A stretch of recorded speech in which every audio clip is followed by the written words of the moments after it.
let's have a look at the Opta title predictor. And this is moving up and down so much. And it just kind of goes to show just how exciting this year's title race could be. This is where we are today. The current favourites are back to Manchester City, 60.5%. Arsenal, 26.8% on Christmas Eve. Look at that. After a few defeats over Christmas, they're down to a 4% chance, a significant drop. Mikel Arteta will be watching us saying, sorry, Opta, but I'm going to prove you wrong here. Liverpool, of course, what a win they had against Newcastle the other night. They're up 15.8%. But look at Manchester City here. They started the season over 90%. They're back to 60.5%. I mean, again, it just makes it clear that what a potential exciting title race you've got. But I've got to say it again, Haaland and De Bruyne coming back as well is absolutely huge for Pep Guardiola.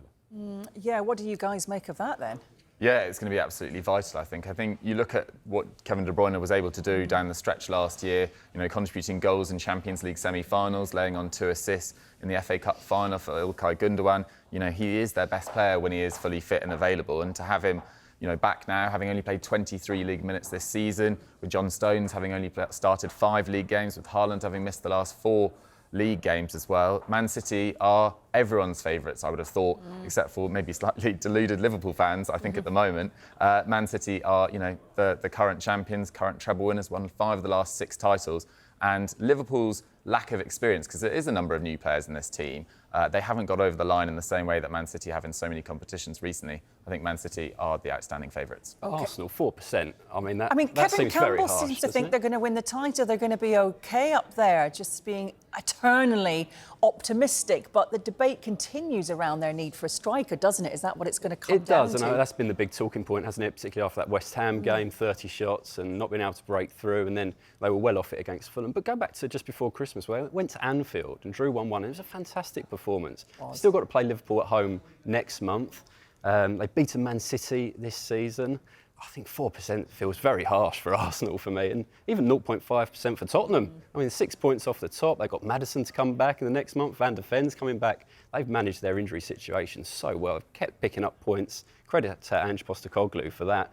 Yeah, I mean, who am I to argue with a supercomputer, though? Really? Yeah, there you go. Are the big winners then from the past couple of weeks just absolutely Manchester City? Yeah, I had a look, and you look at the points that those rivals have dropped over the Christmas period. Arsenal, 8 points dropped, Villa 5, Liverpool 4, and Spurs 3. So it's gone really well for City. It felt like they needed a bit of a reset, didn't it? Going out to the Club World Cup, going and picking up a 5th trophy of last year, and they've come back and just started to build a bit of momentum again, I think, and it was 12 wins in a row back end of last season, wasn't it, to go and take the title. And it just feels like that momentum and building again for them, snowballing for them, and yeah, that Christmas period was really beneficial to them. And as you say, De Bruyne coming back, best January signing ever, probably. De Bruyne and Haaland, and the timing of that. And actually, they've got no players going to AFCON or the Asia Cup, which is quite remarkable considering the vast squad that they have. But that's a massive advantage to them, isn't it, when you compare them to the likes around? Yeah, definitely. And I would have thought it's no mistake as well. They would have looked at that in their recruitment and thought every 2 years, we just don't need this in January, one of the busiest months